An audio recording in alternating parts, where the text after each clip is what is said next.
you. Thank you to the vocal quartet. Appreciate that very much. It's the importance of that stillness, listening for that quiet, still voice and the peaceful voice of God, especially in such a frenetic world in which we live, is an important thing. Thank you so much for the message. Appreciate that. I did forget to mention we do have a Bible study today, and the timing of that Bible study, we're going to start at 3:15. As was mentioned, things are, with the time change, things are getting a little bit closer on the dark. And so for those that do want to stay, we want to be able to get you out of here to where you have enough time to at least get home before sundown hits. Sundown's about 4:40 at this point, so it'll hopefully give you a little bit of time to get clear of services and be able to make it back home. You know, people sometimes ask me if there's anything about teaching that I miss.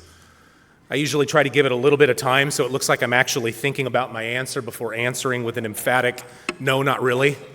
I'm mostly kidding. There are aspects of the job that I do miss. There are aspects of teaching that was a lot of fun. One of those actually was the opportunity to coach sports. I really enjoy coaching. When I was at Waldo, I had the opportunity to coach track and field. And while I've always enjoyed track and field, it's one of those sports where it's a perfect mix of an individualized sport as well as a team sport. On one hand, you're competing against yourself, you're competing against your own personal records, your own scores, working to kind of beat your own times or distances, so to speak. But then on the other hand, ultimately, the team score is what wins the day. And that's what ultimately takes the events themselves, is that event, or the team score overall declares the overall winner. I participated in track when I was in school, field. Wasn't much of a runner during my time in high school. I preferred instead to throw things. I participated in javelin, discus, and shot put. And because I was one of the smaller guys that we had on our throwing team, which I haven't changed much since high school, but I was one of the smaller guys. One of the other guys was 6'7" and about 350. One of the other guys was about my height and about 325, and just a pretty solid mix of muscle. They both played Division I football, actually. One of them even went on to go and play for the Redskins for a few seasons. But I did get the opportunity because, again, I was one of the smaller guys to participate in what was called the Throwers Relay. Any of you familiar with the Throwers Relay? I think it was originally designed, and it may not even be something that got done in every location. I think it really was designed for most of the people to be able to point and laugh at the big guys running around the track. That's what I think was probably the overall reason for it. But what it would take 4 of your throwers, and you'd mix them together, and you'd make them do a 4x100 relay, which was hilarious, I'm sure, from the stands as we're hoofing around the track trying to get there before the other team's throwers could get there as well. I did love the field side of things. I really did enjoy that aspect. And during my time coaching, when I coached track and field, that was my place. But as much as I love the field side of it, as much as it's fun to watch people grunt and throw heavy things, there's something that's just exhilarating that comes from seeing a well-run race. And so the track side is really where the exhilaration comes in track and field. Being able to watch a runner make a perfectly executed start, make a solid turn, a good strong kick, and be able to finish that race strong. And it's fun because you get to kind of watch all those long hours of training come together.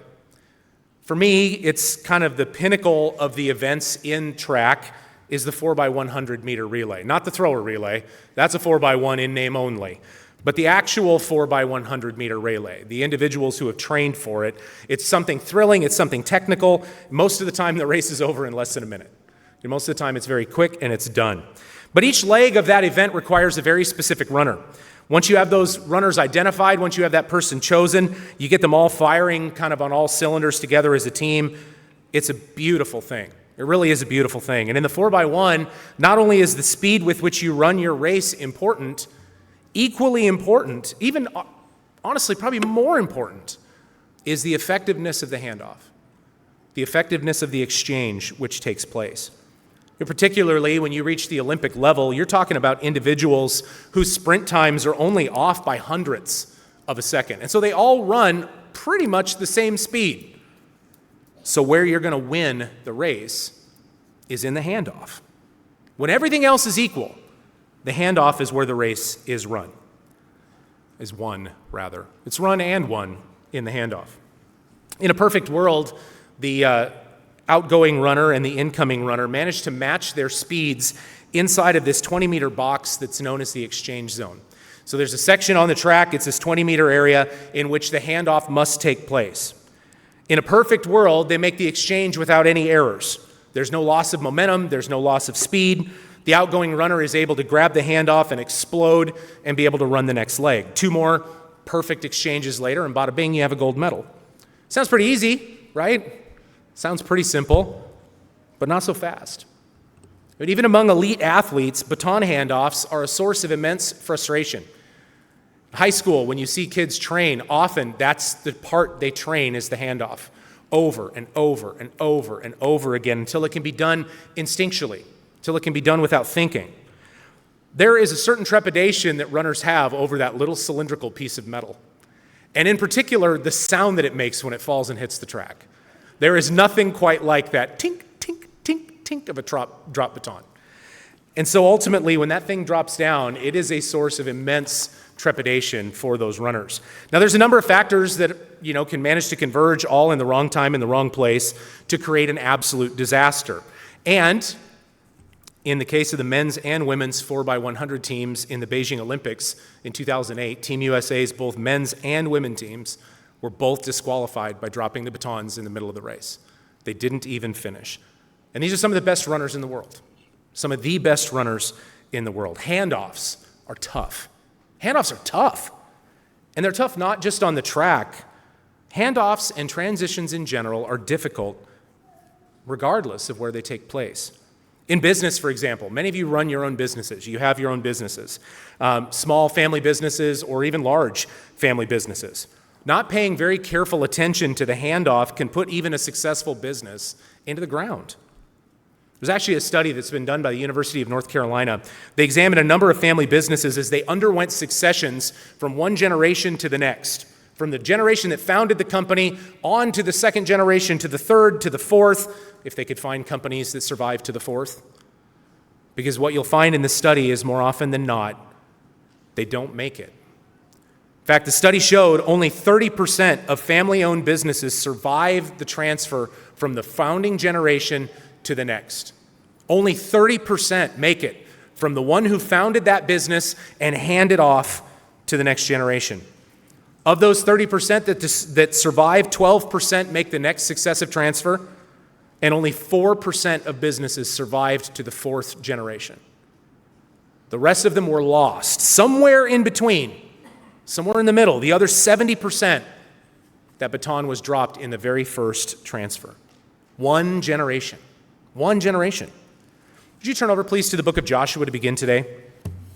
Book of Joshua, we're going to turn to Joshua 24. So if you turn over to the book of Joshua, we're going to pick up the account here towards the end of the book, as we see kind of the culmination of these things in Joshua's world. Joshua 24, we're going to go ahead and pick it up in verse 1.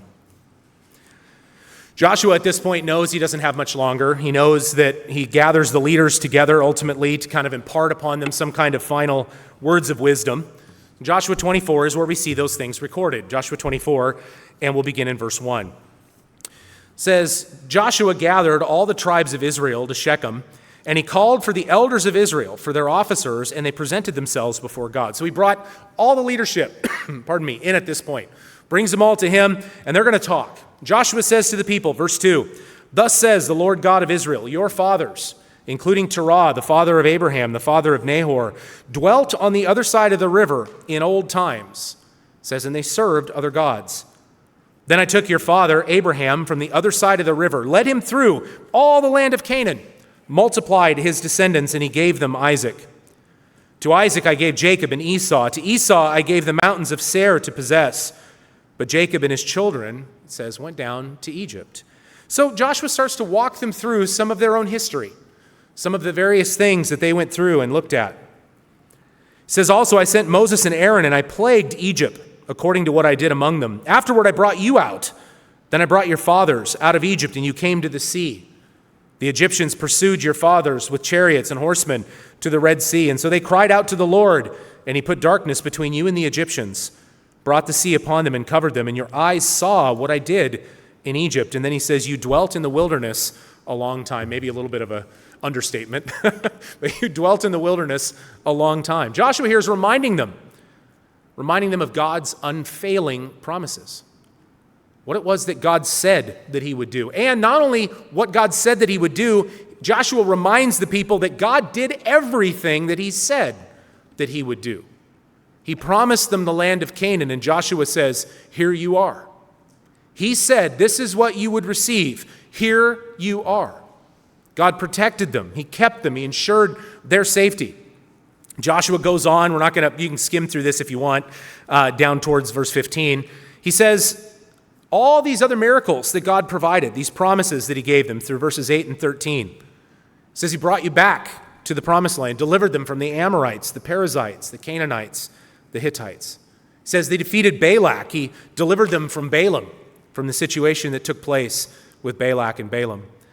He goes on to say that God gave them a land they didn't labor for. He gave them olive trees. He gave them vineyards that they didn't plant, wells they didn't dig. In short, what Joshua tells the people is that God was faithful. God did everything that he said that he would do. And maybe this isn't exactly how Joshua does it. This is how I see it in my own head. I can hear Joshua building a crescendo as he states these things, getting a little louder and maybe a little more emphatic, maybe a little more, speeds up his cadence a little bit as he gets a little bit closer. But in verse 14, what we see him say is now, therefore, as a result of all these things, fear the Lord. Serve him in sincerity and in truth. Put away the gods which your father served on the other side of the river and in Egypt. He says, serve the Lord. Verse 15, Joshua 24 and verse 15, it's one of those memory scriptures.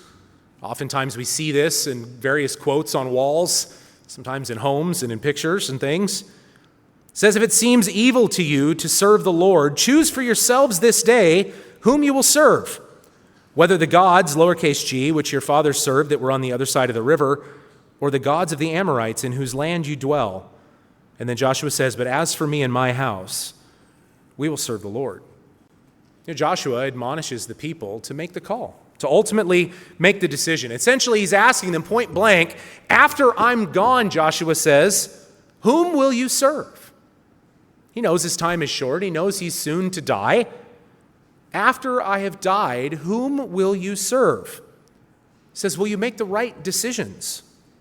Notice the people's response in verse 16. Notice their response in verse 16 of Joshua 24. Joshua 24 and verse 16. He says, so the people answered and said, far be it from us that we should forsake the Lord to serve other gods.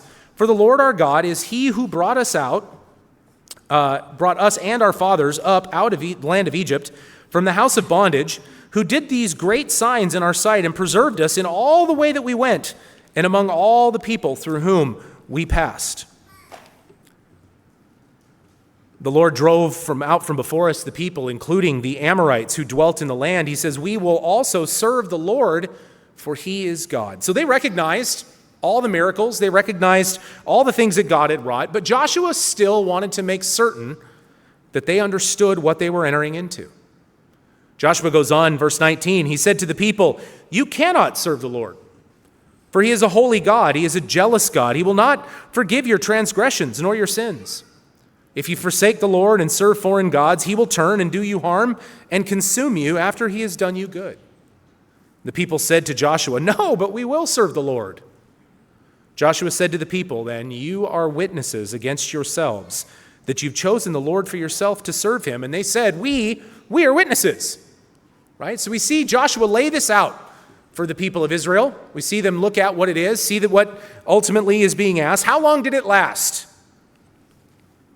About 2 pages. Depending, if your Bible's large print, it might be 3 or 4, but about 2 pages. I'll flip over to Judges 2. Judges 2. We see the challenges that the Israelites had. We understand they did not, on the whole, have God's Spirit. They did not have the malleable heart to be able to take his law into their hearts. Ultimately, Judges 2, we'll pick it up in verse 7. Judges 2 and verse 7. Again, 2 pages in my Bible. If you're using something maybe a little bit more than that, it might be more, but it didn't seem to take long. So the people, it says, served the Lord all the days of Joshua and all the days of the elders who outlived Joshua. So there's more time than just 2 pages. But It says, who had seen all the great works of the Lord, which he had done for Israel. So those that Joshua talked to in Joshua 24, those elders that he gathered to him in Shechem when they discussed those things, the ones who had seen the miracles that God had done, had wrought firsthand, the ones who knew ultimately and had seen all of the things which had occurred, had seen Jericho's walls fall, they'd seen the deliverance of God with their very own eyes, they continued to be faithful. They continued to be faithful. Skip forward to verse 10. Here, Judges 2. It says, when all that generation had been gathered to their fathers, all that second generation ultimately after Joshua had been gathered to their fathers, another generation arose after him who did not know the Lord nor the work which he had done for Israel. He did not know the Lord nor the work which he had done for Israel. That's just one generation removed from Joshua. You have Joshua, you have the next generation, and then this group here that's being described. Brethren, how does that happen? How does that happen? How do you reach a point where you have a small group of people who were faithful and believed in Scripture, and then we get to a point where we have a generation that doesn't even know God, or for that matter, the works that he performed? Somewhere along that line, somewhere in that succession, the baton was dropped. The generational succession was not successful in that situation. Maybe the generation of men that Joshua talked to in verse 24, maybe something happened. Maybe they struggled to get the baton to those individuals for a variety of reasons. Or maybe they did make a great handoff, they handed it off, and that next generation just simply dropped it. Regardless of how it went down, the result is the same. The result's the same. A generation of Israelites that fell away from God into idolatry, and that set the stage for continued national disobedience. Brethren, the importance of nailing the handoff, the importance of successfully passing the baton from one generation to the next is paramount. What I'd like to do today with the time that I have remaining, I want to take a look at three components of a successful handoff, and we're going to analyze the implications that has on the Church of God today. The three components are the approach, so the incoming runner is heading for that exchange zone, the actual exchange, what takes place in the box itself, and then what happens after the baton has been handed off. The title of the message today is Passing the Baton. So let's start with the beginning of this process. Incoming runner is running towards the exchange zone, and in that exchange zone, a whole bunch of things start to happen. You've got your outgoing runner that's kind of doing their final preparations. They're kind of just sitting there waiting for that person to reach a certain point on the track. There's a mark that they have in place. And when that individual hits that mark, all the stuff they've practiced and planned for starts to take place. The outgoing runner starts to accelerate. Once the runner hits the mark, they take off, they go, they start accelerating. But up to that point, they have to sit and patiently wait. They have to wait for that incoming runner to close that gap. Now, at the Olympic level, they're not waiting for very long. Middle school level, I tell you what, they could be waiting for a long time. But at the Olympic level, they're only waiting for anywhere from about 8 to 9 seconds. So it goes a lot faster at that level. But they're waiting for that person to come in to hit that very specific mark, and then things happen very, very quickly. As that mark gets closed and as that handoff gets closed in, the handoff itself is about 1 to 2 seconds. About 1 to 2 seconds of that time frame. And so if you think about that and you think about the amount of time that you count off in your head, if you see that person coming in at 8 to 9 seconds, and then 1,000, 2,000, it's in your hands and you're gone, there's a lot that can go wrong in 2 seconds, right? There's a whole lot that can happen in 2 seconds. It does not leave much room for error, especially when you think that all of that has to happen in 20 meters. So it all has to happen before you get out of the box. I want to do a quick bit of audience participation here in a minute. And so all of you young people, listen up. Could you please raise your hand and leave them up nice and high if you're under the age of 30? Nice and high. Under the age of 30, hands up in the air. Everybody take a quick look around. Leave them up for just a minute. Don't put them down just yet. Hold them up nice and high. Everybody kind of take a quick look around. Okay, it's pretty significant. So everyone's hands who should be up right now should be 29 years old or younger. Just checking to make sure that nobody's misunderstood the instructions. So why do we have those hands up? Leave them up for a second. Sorry, you're going to have a little bit of blood loss here for some of you. The people whose hands are in the air right now have no physical, no visceral, or really any kind of connection to what happened in the church in 1995. Zero connection. They weren't born yet. They weren't even born yet. Okay, go ahead and put your hands down for a second. I'm going to have you shake it off. You're going to put them back up here in a minute. Okay? Shake them off. You're going to put them back up in a second. The only thing that they have an understanding of with regards to what took place in 95 is what they've been told, what they've had opportunity to read, what they understand of it, or what they've ultimately looked into.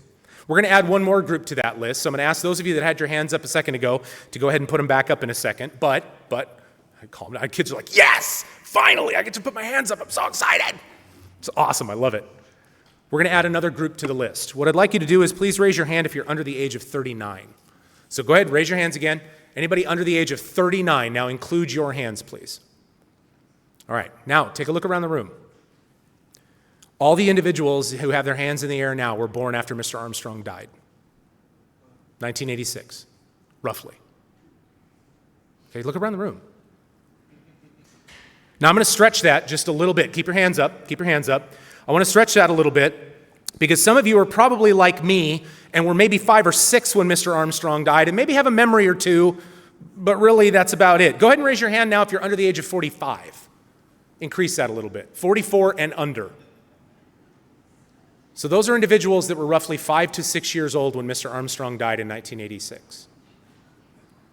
Folks, that's 80% of our congregation. When you take a look at, of those who are here today, okay, to be fair, of those who are here today, go ahead and put your hands down. Go ahead and put your hands down.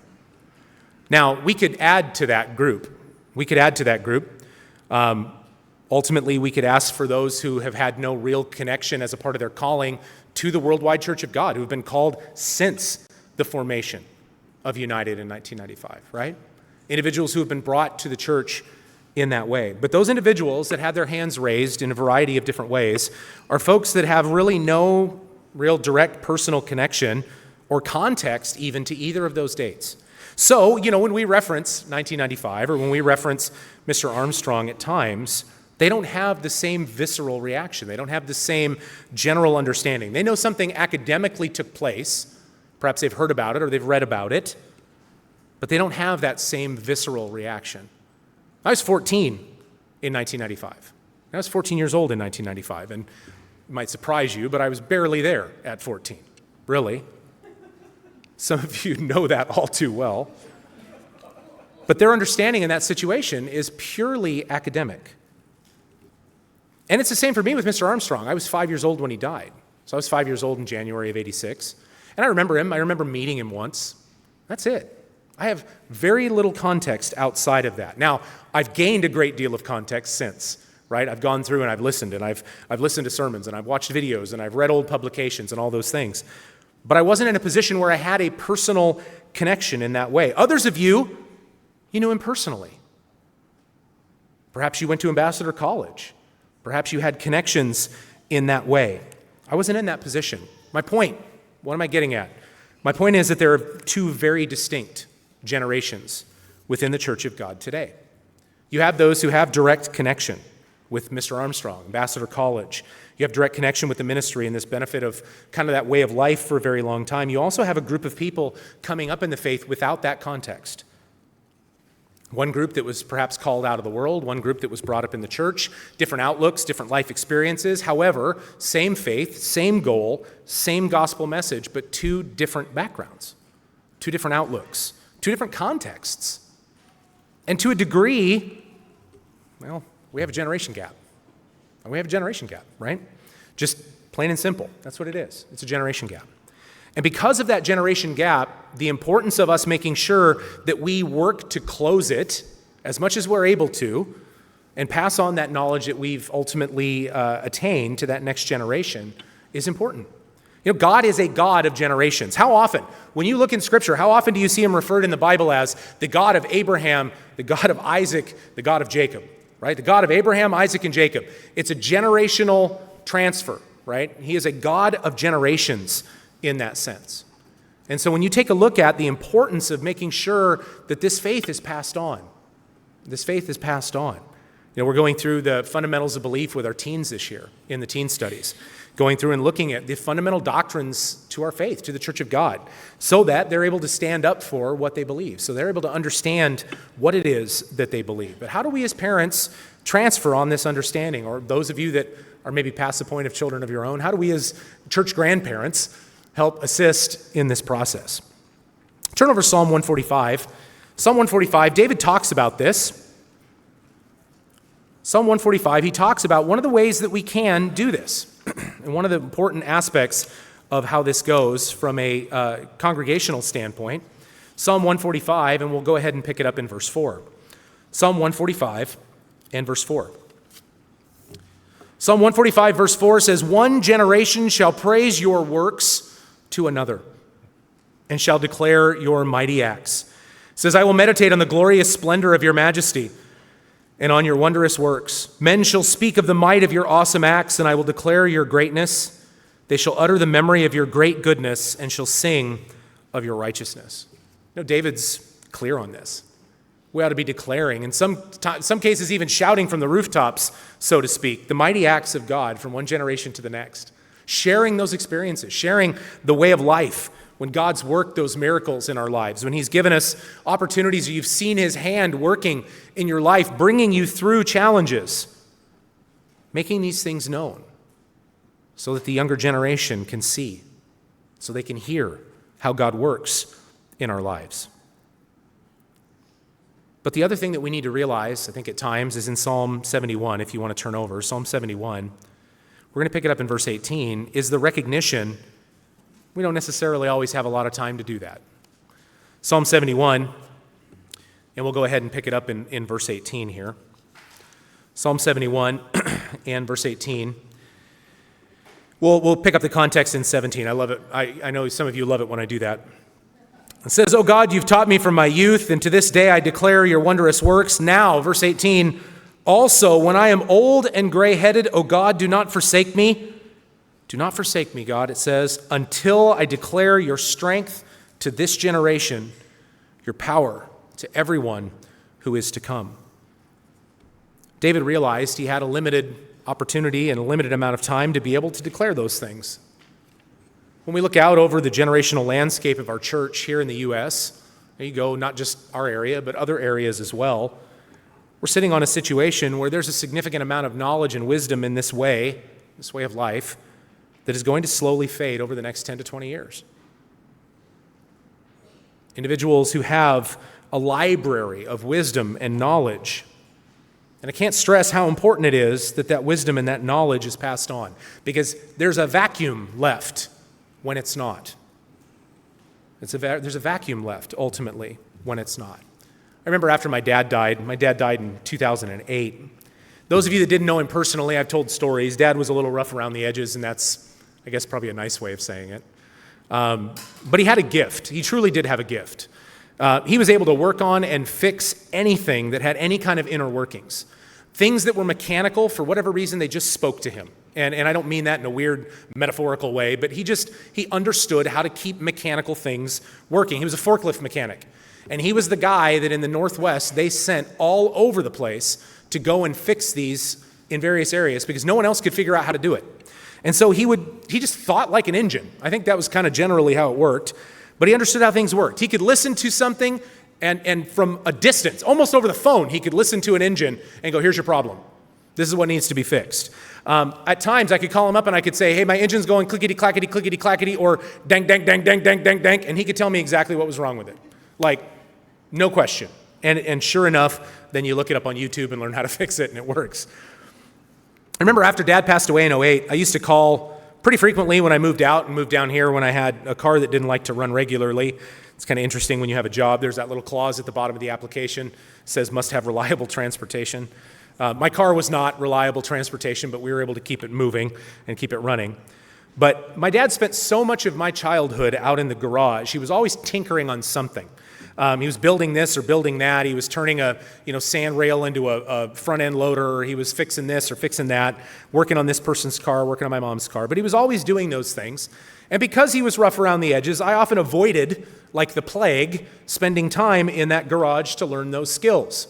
There's a saying out there that says, nothing you can say can hurt me. I've held the flashlight for my dad. Exhibit A, right? When you end up holding those flashlights, that's not the right spot for it, you know. So I don't have that skill set. I didn't stick around long enough to learn that skill set. I didn't want to be there. And so I don't have it. So when I moved out, I was still having problems with my vehicle. I would still call occasionally. And shortly after he died in '08, I was dealing with an issue with my car. And I picked up the phone and I called the house. I actually got the machine. And I started to leave a message before my brain went, wait, Dad's gone. And I hung up in the middle of the call. Like, I just didn't know what to do. It was kind of like all of a sudden, just disconnect, right, in that sense. I was on autopilot, just complete autopilot. Car breaks down, call home, get help. That was the process. That was the system that I had used. And I realized partway through that call that resource, that wisdom, that library of knowledge was no longer there. And I had not taken the time to learn or to access that library at the time. Brethren, I don't want us to reach a point in the church where we look back and we realize that we let that wisdom and that knowledge fade quietly away. We have to bridge the gap. We have to impart that knowledge. We have to impart that life experience.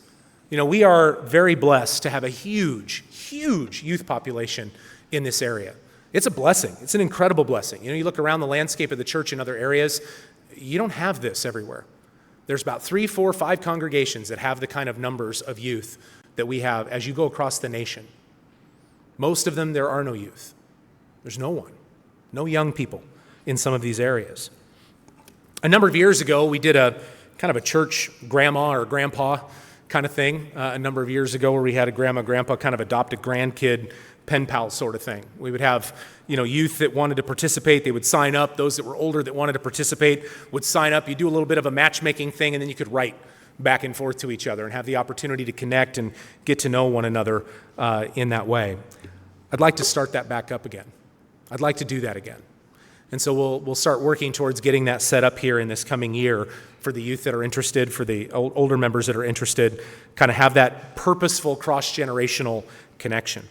The second thing that happens, though, in this handoff and in this process is the exchange. And that's the fun part of the race to watch, because one person's coming in flying top speed, the other person's starting from dead stop, and they have to somehow match their timing and get that thing handed off in the time frame to get out of that box and go. It's so neat to see a perfect exchange. It's so neat to see when that incoming runner hits that determined mark on the track and that process begins. And the outgoing runner just takes off. They're gone. They just go. They're matching the speed of that individual coming in as they hit that box. And if one's going too slow and the other's coming in full speed, they're going to collide. If one's going too fast, the other one's not going fast enough, they can't get them with the baton. It has to be perfect. But what's interesting is, if that baton's not transferred in that finite period of time, they're disqualified. Race is over. They didn't get it done. They didn't transfer the knowledge, in this case, in our analogy, in time. Now, what makes this interesting is when you get to the Olympic level, the handoff is silent and it's blind. Silent and it's blind. Now, what does that mean? At our level in middle school, when we did this, the incoming runner yells, "hand." You could hear it from across the field. As they come running in, the other person takes off, they hit their mark, they run, they get their match thing, and the person in the back goes, "hand!" And that's when the person puts their hand back. They're yelling for them to do that.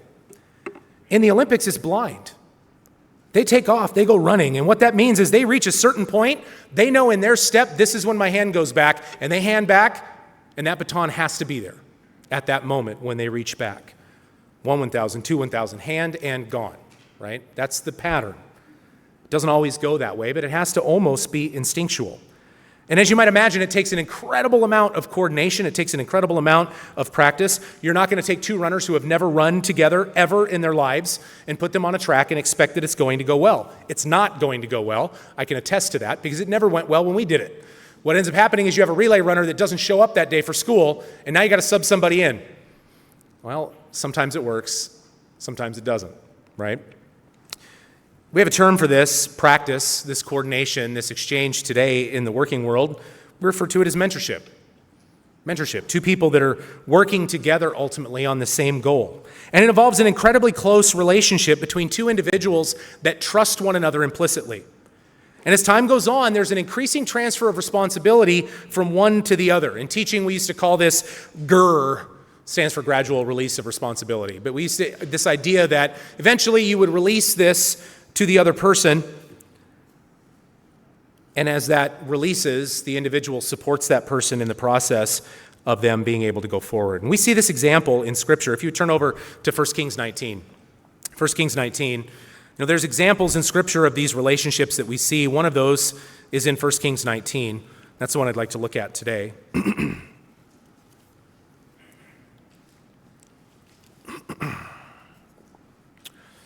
1 Kings 19, what we see is God instruct Elijah to anoint Elisha as his successor. And so Elijah goes to Elisha. He comes up upon him as he's following a field with a giant team of oxen, walks up to him, and he places his mantle on him. So he places this item of clothing onto him in that sense. And as they go forward in that relationship, Elijah and Elisha work together for a time as Elisha kind of learned the ropes. Now, he was prepared for that. He was, kind of had the fundamental skills necessary. There was a reason that God told Elijah to choose Elisha. But ultimately, Elijah goes, he places his mantle, they work together for a short period of time as Elisha learns the ropes, and eventually Elijah's taken up, he's gone. And Elisha walks on his own from that moment forward. He'd been prepared, however, he was ready. But could you imagine the same story if Elijah tossed his mantle on Elisha and then just promptly keeled over? Now suddenly Elisha's going, what? What now? What do we do now? He looks at the mantle, he looks at Elijah, he looks at the mantle, looks at Elijah, and he thinks to himself, now what? What exactly do I do? What do I do here, right? Mentorship was a crucial aspect of Elijah's preparation. And the time that he spent with Elijah was very important to Elisha's development as a servant of God. We looked at an example of Joshua earlier as he was passing on his wisdom to the elders of Israel before his death. But how did he get there? How did he get there to that point?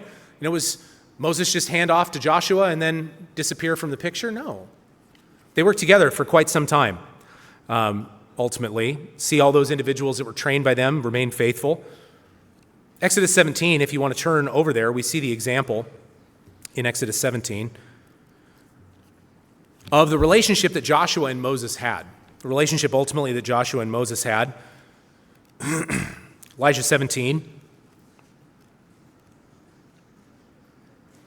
I said Elijah 17. I meant Exodus 17.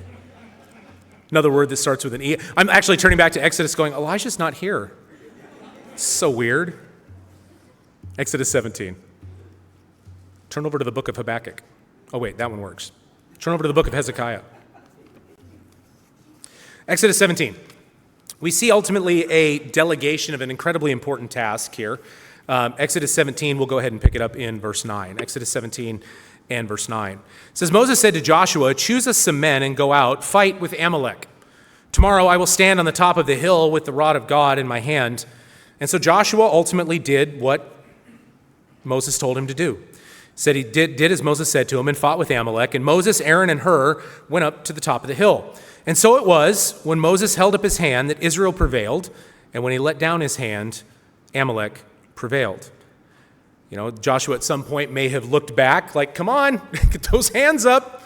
We're losing guys left and right. Come on, get those hands up. Hold those hands up there. At some point, we see that Moses' hands become heavy. Verse 12, they took a stone, they put it under him, and he sat on it. Aaron, and Hur supported his hands, one on one side and the other on the other side, and his hands were steady until the going down of the sun. And so Joshua, verse 13, defeated Amalek and his people with the edge of the sword.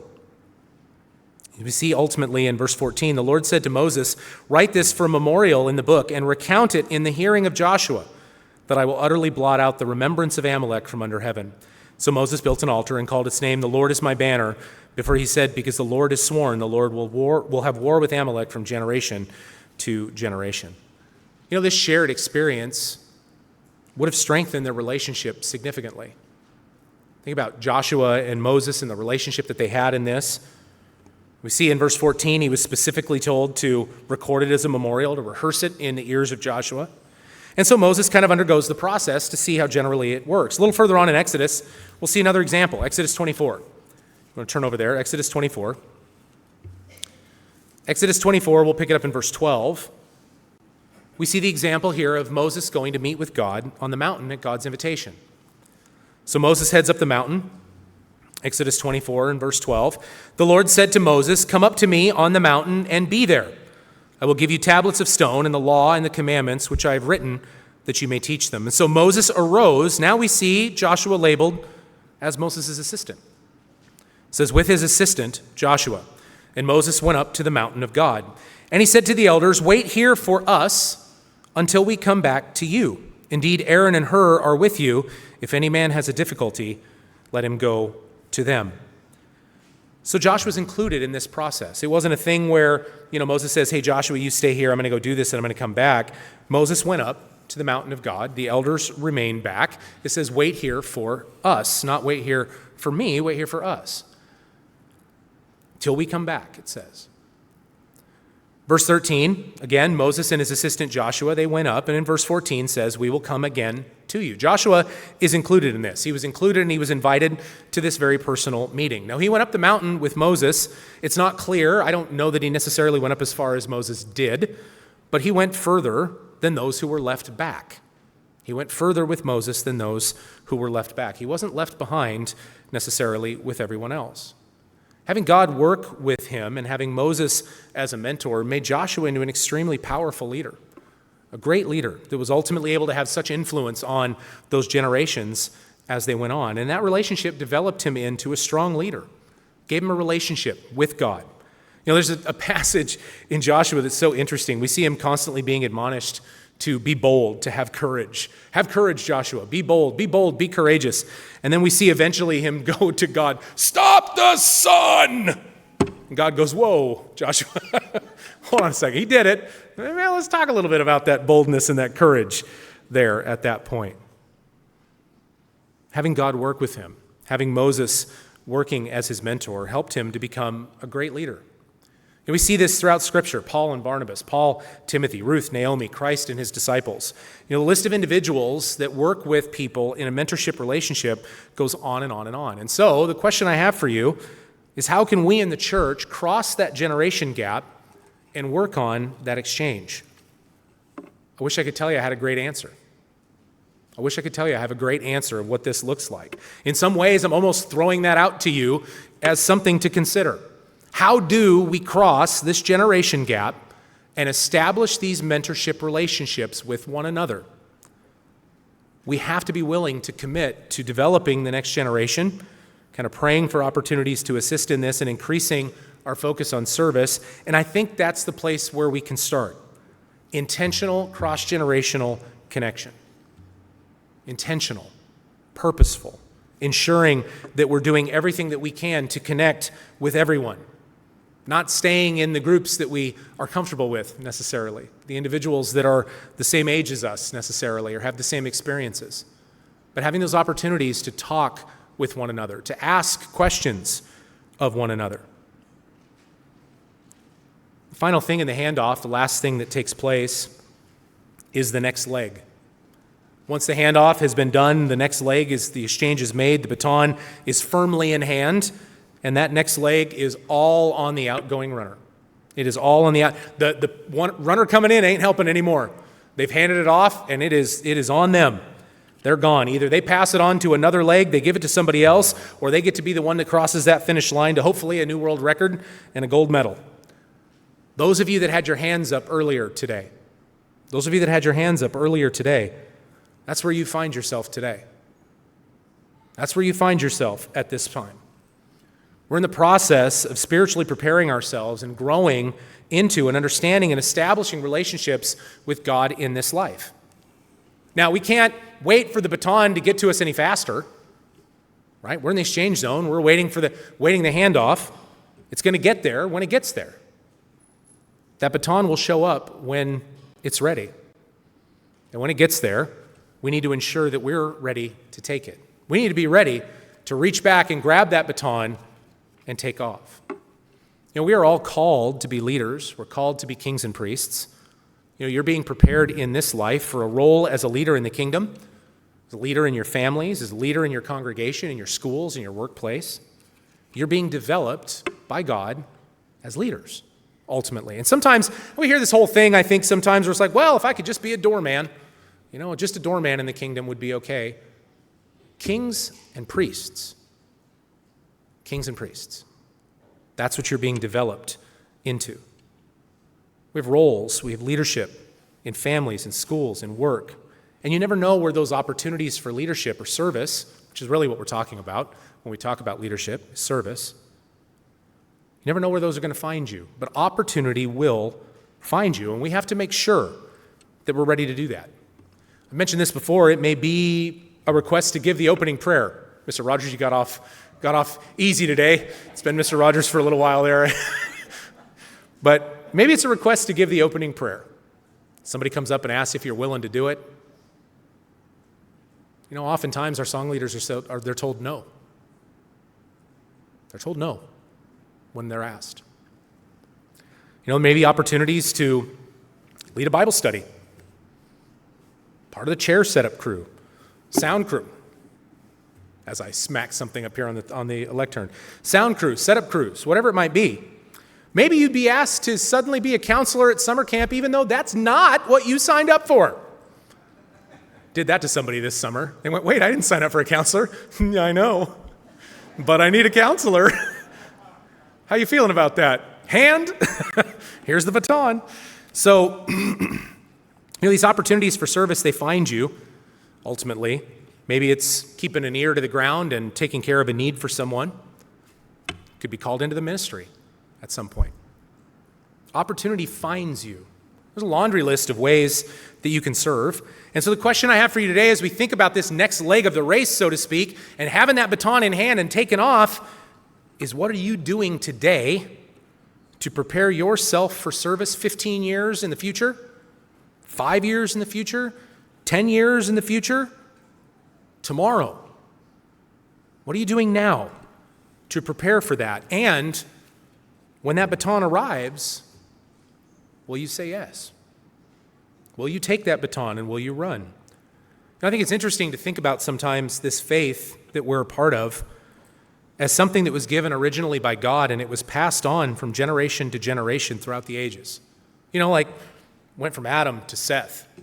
Then on down the line, it went to Abraham, to Isaac, to Jacob, to Judah, on down that line to Christ, to the disciples. It's been preserved. It's been handed down for us to keep this way of life. And honestly, I think looking at our lives right now as just another leg in that race is kind of an interesting way to look at it. That we've been called to be a part of this greater race, and that baton has been handed down, and to think about the number of hands that baton has been in is incredible. As you think about the way that this has been passed on down the line. That baton was in the hands of Abraham. It was in the hands of Christ. It was in the hands of Paul, on down through the ages. Brethren, I don't want to be a part of the generation. I don't want to be the generation that drops the baton. I don't want to be the generation that bobbles that handoff. As we look at world events in the light of prophecy, it kind of seems like the events that are prophesied in Matthew 24 are getting pretty close. You take a look at the world around us, you see the various descriptions. Are we in the anchor leg of this race? Is this the final leg of the race? Is the finish line 9 seconds ahead of us somewhere? All right, 15 to 20 seconds for myself. Okay, I ain't running 100 meters in 9 seconds. Honestly, 20 seconds is probably generous. But are we in the anchor leg of that race? Are there more legs to come? Are we going to hand off to the next and to the next and to the next? We can't hold anything back. It's a one-way race. You don't turn around and run backwards, right? You've got to give it everything.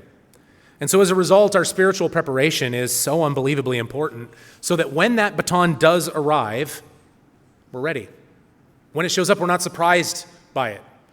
We're able and ready to pick it up and go. And so as we think about that, can we explain the fundamentals of our faith? Can we explain why we believe what we believe? Are we able to provide an answer for the hope that lies within us? Are we living what we profess to believe? Are we a light to the world around us? Do we show love? Do we show love? Do we flee sin? Do we work to overcome it? If that baton showed up today, would we be ready to run the next leg? Is our relationship with God solid? Let's turn over to Revelation 19. Revelation 19. In this chapter of Revelation, we begin to see the victory of God coming to be after the fall of Babylon in the prior chapter. Revelation 19, and we're going to pick it up in verse 6. Revelation 19 and verse 6. And we can see the importance of our work right here and right now. The importance of what it is that we're doing while we're here now. Revelation 19 and verse 6 says, "And I heard, as it were, the voice of a great multitude, as the sound of many waters, and as the sound of mighty thundering, saying, Alleluia, for the Lord God omnipotent reigns. Let us be glad and rejoice and give him glory, for the marriage of the Lamb has come, and his wife has made herself ready. And to her it was granted to be arrayed in fine linen, clean and bright, for the fine linen is the righteous acts of the saints. Then he said to me, Write, blessed are those who are called to the marriage supper of the Lamb. And he said to me, These are the true sayings of God." The marriage of the Lamb will come. We see that the time period it's available during the period of judgment that we've been given at this time, that the bride is working to make herself ready. That we're undergoing the necessary aspects of building that relationship with God. We're continuing the spiritual practices that we've been given, the prayer, study, meditation, fasting. And so while this is kind of the fulfillment of the story, so to speak, while it is sort of the end of the story in some ways, there are opportunities and responsibilities that we have now as a result of this. Matthew 22 illustrates these using a short story. Matthew 22, and then he uses this short story and ultimately drives the principle home. Matthew 22, and we're going to pick it up in verse 1. Okay, verse 1, talking here about this particular supper, kind of an analogy and a parable here about this particular supper. Matthew 22 and verse 1 says, Jesus answered and spoke to them again by parables and said, The kingdom of heaven is like a certain king who arranged a marriage for his son, sent out his servants to call those who were invited to the wedding, and they were not willing to come. So they sent out the invite list, and they said, Nah, I'm good. Again, he sent out another servant, saying, Tell those who are invited, see, I've prepared my dinner. My oxen and fatted calf are killed, or fatted cattle are killed, and all things are ready. Come to the wedding. It says it's all prepared. It's ready for you. Come. But it says in verse 5, they made light of it. They went their ways, one to his own farm, another to his business. And the rest seized his servants, treated them spitefully, and killed them. But when the king heard about it, he was furious, and he sent out his armies, destroyed those murderers, and burned up their city. Then he said to the servants, The wedding is ready, but those who were invited, it says here, are not worthy. Therefore go into the highways, and as many as you find, invite to the wedding. Servants went out into the highways, and they gathered together all whom they found, both bad and good, and the wedding hall was filled with guests. But when the king came in to see the guests, he saw a man there who did not have on a wedding garment. So he said to him, Friend, how did you come in here without a wedding garment? And he was speechless. The king said to the servants, Bind him hand and foot, take him away, cast him into outer darkness. There will be weeping and gnashing of teeth, for many are called, but few are chosen. Speaking here about our calling in general, speaking here about the opportunity we've been given to be a part of the kingdom of God, it says those that were invited to that marriage supper that we just saw in Revelation 19 made light of it. They didn't take it seriously. Went to their own farms, they went to their own businesses. Some even seized the servants that were sent out to notify them, treating those servants spitefully. Other parallel passages actually talk about the excuses that came up as to the reasons why they needed to be excused. The other parables illustrate that God will fill his table. He absolutely will fill his table, regardless perhaps of the reasons why we feel that we shouldn't. We see as we go through the Pharisees, we see the Sadducees come up, they test Christ, as Matthew 22 continues, and he handles them mightily. Then a lawyer comes and asks him a question. Verse 37 of Matthew 22, he kind of brings the point home and drives the point home here. Verse 37 of Matthew 22, Jesus said to him, You shall love the Lord your God with all your heart. 36, Teacher, which is the great commandment in the law? Jesus said to him, You shall love the Lord your God with all your heart, with all your soul, and with all your mind. This is the first great commandment. And the second is like it. You shall love your neighbor as yourself. On these two commandments hang all the law and the prophets. This relationship that we work to build with God is imperative. That's where it all begins, because it's that relationship that defines how we relate to God. It defines how we relate to others. It's that relationship which enables us to build rapport and trust as we kind of train for the exchanges of life and prepare for transitions and mentorship. We need to be communicating regularly with God. We need to be listening to what it is that he says right here in Scripture, the things that we see. We need to let him guide our life. We need to let him prepare us, to give us opportunities. Now, that's how we're prepared sometimes, is opportunities that we aren't sure we're ready for. But God gets us through those things. We have to submit our own will. That's a hard one. Being willing to say, okay, not my will, but yours. We see scripturally, Moses and Abraham were referred to as a friend of God. Enoch and Noah were said to have walked with God. David was a man after God's own heart. These are terms of endearment. These are terms of endearment. These are terms to describe someone who had a close relationship with God. Do we ensure that we're building that relationship? That the practices which we go through are focusing us in that direction, toward ultimately what God has called us to? Because once that baton is passed, it's our race. It's all on us at that point. We want to run in such a way that we'll obtain it. One of the most difficult components of the 4x100 meter relay is the handoff. Even the most elite athletes in the world struggle with the speed and aspect of that handoff. But when you're dealing with similar sprint speeds, when you're dealing with all these people across the field that run within tenths and hundredths of one another, passing that baton successfully is usually what separates gold from silver. 2008, the Jamaican relay team had a gentleman you might have heard of called Usain Bolt. He's the fastest man in the world. And watching Usain run is just something to watch.